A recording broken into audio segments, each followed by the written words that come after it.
ಎರಡನೇ ದಿನವೂ ಅಧಿವೇಶನದಲ್ಲಿ ಕೋಲಾಹಲ ಎಬ್ಬಿಸಿದ ವಾಲ್ಮೀಕಿ ನಿಗಮ ಹಗರಣ. ಸ್ವಪಕ್ಷದ ವಿರುದ್ಧವೇ ಲೇವಡಿ ಮಾಡಿದ್ಯಾಕೆ ಶಾಸಕ ಬಸನಗೌಡ ಪಾಟೀಲ್ ಯತ್ನಾಳ್? ಈ ಸುದ್ದಿಗಳನ್ನು ನೋಡೋಣ ಸದನ ಕದನ ನ್ಯೂಸ್ ಟಾಪ್ 9 ನಲ್ಲಿ. ಮುಂಗಾರು ಅಧಿವೇಶನದ ಎರಡನೇ ದಿನವೂ ಹಗರಣಗಳು ಪ್ರತಿಧ್ವನಿಸಿವೆ. ವಾಲ್ಮೀಕಿ ನಿಗಮದ ಅಕ್ರಮ ನಿನ್ನೆಯೂ ಸದನದಲ್ಲಿ ಭಾರಿ ಕೋಲಾಹಲವನ್ನ ಸೃಷ್ಟಿಸಿದ್ದು, ಬಿಜೆಪಿ ನಾಯಕರು ಆರಂಭದಿಂದಲೇ ಸರ್ಕಾರದ ವಿರುದ್ಧ ಮುಗಿಬಿದ್ರು.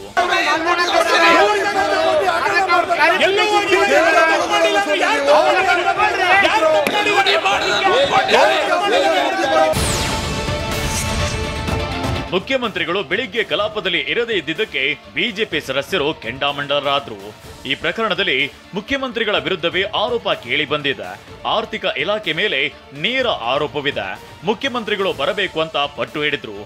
ಇಲ್ಲದಿದ್ರೆ ಕಲಾಪವನ್ನ ಮುಂದೂಡಿ ಅಂತ ಶಾಸಕ ಅಶ್ವಥ್ ನಾರಾಯಣ್ ಏರು ಧ್ವನಿಯಲ್ಲೇ ಆಗ್ರಹಿಸಿದ್ರು. ಈ ಹಗರಣ ಆಗಿರುವಂತದ್ದು ಮುಖ್ಯಮಂತ್ರಿಗಳ ಮೇಲೆನೆ ನೇರ ಆಪಾದನೆ ಇರೋದು, ಆರ್ಥಿಕ ಇಲಾಖೆ ಮೇಲೆ ಇರೋದು ಆಪಾದನೆ. ಹಾಗಾಗಿ ಅವರು ಈ ರೀತಿನ ಜವಾಬ್ದಾರಿ ಸದನ ನಡೀತಿರೋದು. ಪ್ರಾರಂಭ ಮಾಡ್ಲಿಕ್ಕೆ ಕಳಿಸಿ ಅವ್ರನ್ನ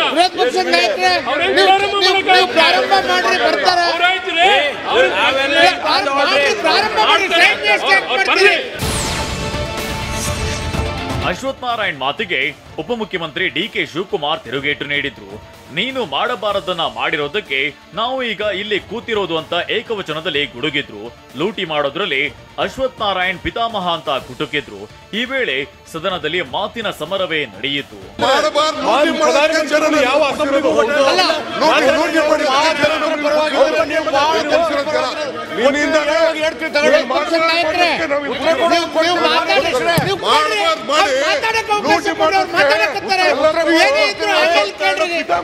ಅದಕ್ಕೆ ಜನ ನಮ್ಮಲ್ಲಿ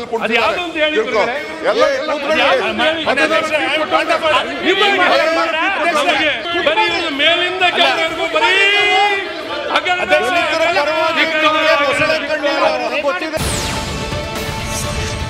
ಮಾಡಬಾರದನ್ನ ಮಾಡಿದ್ದಾರೆ ಎಂಬ ಡಿಕೆ ಶಿವಕುಮಾರ್ ಮಾತಿಗೆ ಅಶ್ವಥ್ ನಾರಾಯಣ್ ಕೆರಳಿ ಹೋದ್ರು.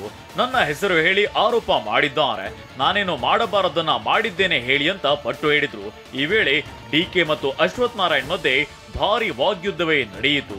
ತಮ್ಮ ಹೇಳಿಕೆ ಹಿಂಪಡೆಯದ ಡಿಕೆಶಿ ಮತ್ತೊಮ್ಮೆ ಅಶ್ವಥ್ ನಾರಾಯಣ್ ಲೂಟಿಕೋರನ ಪಿತಾಮಹ ಅಂತ ಕಿಡಿಕಾರಿದ್ರು.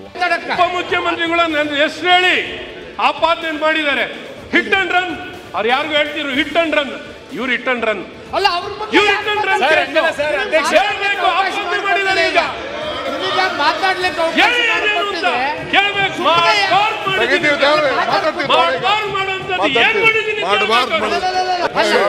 ಕ್ಷಮೆ ಕೇಳಬೇಕು, ಕಟ್ಟಿಂದ ತೆಗೆದಾಕ್ಬೇಕು, ಲೂಟಿಕೋರನ ಪಿತಾಮಹ ನೀನು.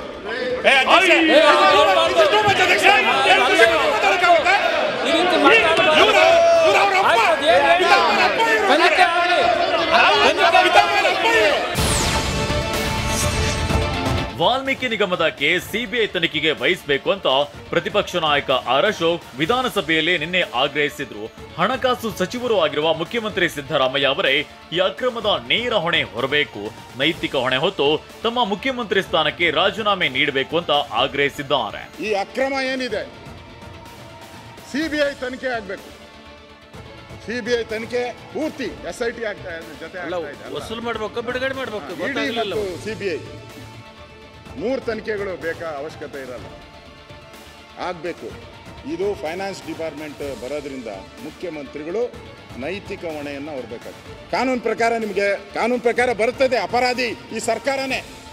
ಆದರೆ ಕಾನೂನು ಬಿಟ್ಬಿಡಿ, ಒಬ್ಬ ನೈತಿಕ ಹೊಣೆಯನ್ನು ಹೊತ್ತು ಮುಖ್ಯಮಂತ್ರಿಗಳು ರಾಜೀನಾಮೆ ಕೊಡಬೇಕು. ವಾಲ್ಮೀಕಿ ನಿಗಮ ಅಕ್ರಮ ಅಸ್ತ್ರ ಬಿಟ್ಟ ಬಿಜೆಪಿ ವಿರುದ್ಧ ಕಾಂಗ್ರೆಸ್ ಕೂಡ ಪ್ರತ್ಯಸ್ತ್ರ ಪ್ರಯೋಗಿಸಿತು. ಬೋವಿ ಅಭಿವೃದ್ಧಿ ನಿಗಮದ ಅವ್ಯವಹಾರ, ಚುನಾವಣಾ bond, Devaraj Arasu truck terminal ವಿಚಾರದ ಬಗ್ಗೆ ಪ್ರಸ್ತಾಪಿಸಿದ ಕಾಂಗ್ರೆಸ್ ಬಿಜೆಪಿ ವಿರುದ್ಧ ಹರಿಹಾಯ್ದ್ರು. ಈ ವೇಳೆ ಗದ್ದಲ ತಾರಕಕ್ಕೇರಿದಾಗ ಸ್ಪೀಕರ್ ಸದಸ್ಯರ ಮೈಕ್ ಆಫ್ ಮಾಡಿದ್ರು. ಇದಕ್ಕೂ ಬಿಜೆಪಿ ಸದಸ್ಯರು ಆಕ್ಷೇಪ ವ್ಯಕ್ತಪಡಿಸಿದ್ರು. ನಿಮ್ಮ ಮೈಕ್ ಕಂಟ್ರೋಲ್ ಕೈಯಲ್ಲಿ ಆಫ್ ಮಾಡಿ ಇಟ್ಟಿದ್ದೇನೆ, ಯಾರಿಗೇನು ಕೇಳ್ದಿಲ್ಲ. ಈಗ ಮೈಕಲ್ಲಿ ಇದಾಗಿದೆ ಅಂತೇಳಿ ಮೈಕ್ ನನ್ನ ಕಂಟ್ರೋಲ್ ಇದೆ, ನಾನೇ ಬಂದ್ ಮಾಡಿದ್ದೇನೆ. ಯಾಕೆ ನಾನು ಎಷ್ಟು ಹೇಳಿದ್ರು ಕೂಡ ಇವರು ಕೇಳ್ತಲ್ಲ ನಿಲ್ಲಿಸ್ಲಿಕ್ಕೆ ಮತ್ತೆಂತ ಮಾಡೋದು ಸ್ವಲ್ಪ ಇದಾಗ್ಲಿ ಅಂತೇಳಿ ಅಲ್ಲ ಸರಿಯಾಗುತ್ತೆ ನಿಲ್ಲಿ ಆಯ್ತು ಇಲ್ಲಿ ಮಾತಾಡ್ಬೇಕಲ್ಲ ಈಗ ವಾಯ್ಸಿನ ಮಾತಾಡ ಕಟ್ ಮಾಡ್ಲಿಲ್ಲ ನಾನು ಹೇಳಿ ಮಾತಾಡ ಏನು ಸುಮ್ಮನೆ ಬದ್ದು ಎಲ್ಲ ಒಬ್ಬಾಗ್ಲೇ ಕೊಡ್ಬೇಕಾ 10 ನಿಮಿಷ